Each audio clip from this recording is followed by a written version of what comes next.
میں doctor Haidri M A final Urdu کی class میں آپ کا استقبال ہے۔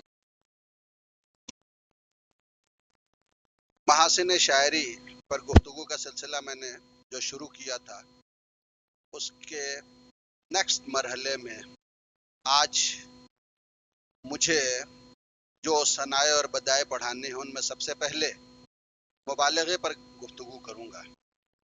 مبالغہ کسی شخص یا چیز کی تعریف یا برائی اس حد تک کرنا کہ سننے والے کو یہ خیال ہو کہ اس کی خوبی یا برائی کا کوئی اور درجہ باقی نہیں رہا۔ اس اعتبار سے مبالغے کی تین قسمیں ہیں۔ عقل اور عادت کے اعتبار سے مبالغے کی تین قسمیں ہیں، یا جو تعریف یا مذمت ہو رہی ہے اس کے قریب یا بعید ہونے کے اعتبار سے مبالغے کی تین قسمیں ہیں۔ پہلی قسم کو تبلیغ کہا جاتا ہے، دوسری قسم اغراق کہلاتی ہے، اور تیسری قسم کا نام غلو ہے۔ تبلیغ مبالغے میں تعریف یا برائی اس حد تک کرنا جو عقلاً اور عادتاً ممکن ہو، یہ تبلیغ کہلاتا ہے۔ مثلاً پہنچے ہم آرزوئے وصل میں نزدیک بہ مرگ، سوجھی ہے شکل ملاقات بہت دور ہمیں۔ وصل کی آرزو میں موت سے قریب ہو جانا یہ بہت کم ہوتا ہے، لیکن ایسا ہونا عقلاً بھی ممکن ہے اور عادتاً بھی ممکن ہے۔ اغراق کی تعریف یہ ہے کہ وہ تعریف میں مبالغے کی اس منزل تک پہنچنا جو عادت کے اعتبار سے ناممکن ہو مگر عقل کے اعتبار سے بات ممکن ہو سکے۔ ایسی تعریف یا ایسی برائی بیان کرنا جو عادتاً دیکھنے میں نہ آتا ہو لیکن عقلاً اس کا ہونا یا پایا جانا ممکن ہو۔ مثال کے طور پر گرگ نے دور عدل میں اس کے سیکھ لی راہ و رسم چوپائی۔ بھیڑیا پالتو جانوروں کی طرح ہو جائے اور ان کے ساتھ اٹھنے بیٹھنے لگے، ان جیسی راہ و رسم اختیار کر لے، ایسا ہونا عادت کے اعتبار سے ناممکن ہے مگر عقل کے اعتبار سے یہ بات ممکن ہے۔ غلو مبالغے کی آخری منزل، تھرڈ اسٹیج، کسی چیز کی تعریف یا برائی میں اس حد تک چلے جانا جو نہ عقلاً ممکن ہو اور نہ عادتاً ممکن ہو۔ مثلاً جو چے نکلے زباں سے چین میں تو لام لندن میں، سوار اس سے ذرا چل کہہ کے دیکھے اس کی جولانی۔ تو ایسا ہونا کہ کوئی گھوڑا اس برق رفتاری کا مظاہرہ کرے کہ جب ہم چل کہہ رہے ہیں تو چل میں جو دو حرف ہیں چے اور لام، چے تو چین میں ادا ہو اور لام جو ہے وہ لندن میں ادا ہو، ایسا ہونا نہ عقلاً ممکن ہے نہ عادتاً ممکن ہے، لہذا اس طرح کا مبالغہ غلو کہلاتا ہے۔ مبالغے کے بعد اب بات کرتا ہوں میں تنسیق الصفات کی۔ تنسیق کے معنی قاعدے سے رکھنا، صفات صفت کی جمع ہے۔ تنسیق الصفات اصطلاح شاعری میں وہ صنعت ہے جس میں شاعر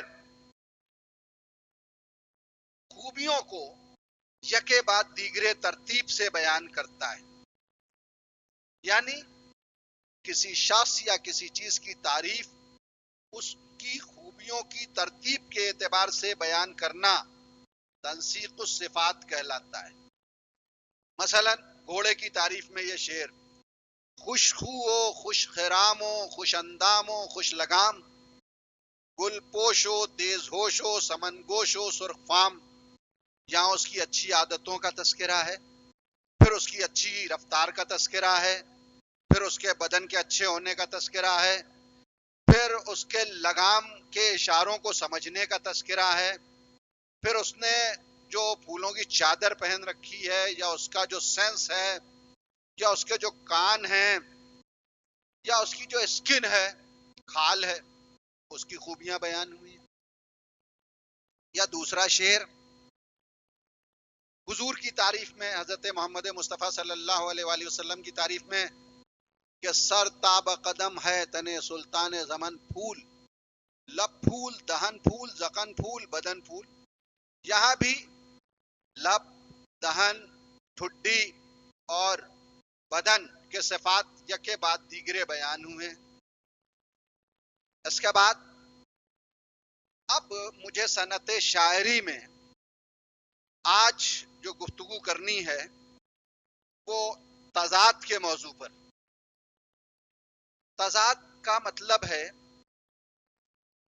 الفاظ کا ایک دوسرے کے معنی کے اعتبار سے برعکس ہونا، معنی کے اعتبار سے ایک لفظ دوسرے سے بالکل الگ ہو، یہ تضاد کہلاتا ہے۔ یہ تضاد یعنی یہ الفاظ جو معنی کے اعتبار سے ایک دوسرے کے بالکل برعکس ہیں، یہ اسم بھی ہو سکتے ہیں اور فعل بھی ہو سکتے ہیں۔ اسم یعنی عرش و فرش، عرش آسمان اور فرش زمین، شام و سحر، شام جب دھندلکا پھیل رہا ہے، سحر جب اجالا ہو رہا ہے، آگ و پانی، عالم اور جاہل، یہ سب اسم ہیں جن کے معنی میں تضاد پایا جاتا ہے، یعنی ایک لفظ کا، ایک اسم کا دوسرے اسم کے معنی سے بالکل اپوزٹ، برعکس رشتہ ہے۔ اسی طرح یہ تضاد فعل میں بھی پایا جاتا ہے، جیسے سچ اور جھوٹ، اجڑنا اور بسنا، رونا اور ہنسنا، سونا اور جاگنا۔ اصطلاح شاعری میں تضاد جب ہم جو ہے وہ استعمال کرتے ہیں تو اس کا مطلب یہ ہے کہ شاعر شعر میں ایسے متضاد الفاظ استعمال کرے جن کے معنی ایک دوسرے، جو معنی میں ایک دوسرے کے بالکل اپوزٹ، برعکس ہوں۔ تو اگر شاعر نے شعر میں دو اسم ایسے استعمال کر دیے، یا دو فعل استعمال کر دیے، یا دو سے زائد اسم اور دو فعل جو اس سے زائد، دو فعل جو اس سے زائد جو ہے وہ فعل استعمال کر دیے، تو یہ تضاد کہلائے گا۔ مثال کے طور پر ہوش جاتا نہیں رہا لیکن جب وہ آتا ہے تب نہیں آتا، درد کا بہت مشہور شعر ہے۔ اس میں درد نے جو ہے وہ پہلے مصرے میں جاتا استعمال کیا ہے اور دوسرے مصرے میں آتا استعمال کیا ہے، دونوں فعل ہیں، جانا بھی فعل ہے اور آنا بھی فعل ہے، اور ان دونوں کے معنی میں جو ہے وہ تضاد پایا جاتا ہے۔ جاتا جو ہے وہ ظاہر سی بات ہے دور ہو رہا ہے، اور آتا قریب ہو رہا ہے، تو یہ تضاد ہے۔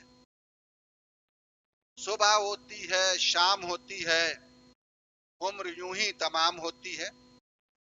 اس شعر میں اسم کا تضاد ہے، صبح اور شام جو ہے وہ اسم ہے، اور دونوں ایک دوسرے کے جو ہے وہ متضاد ہیں۔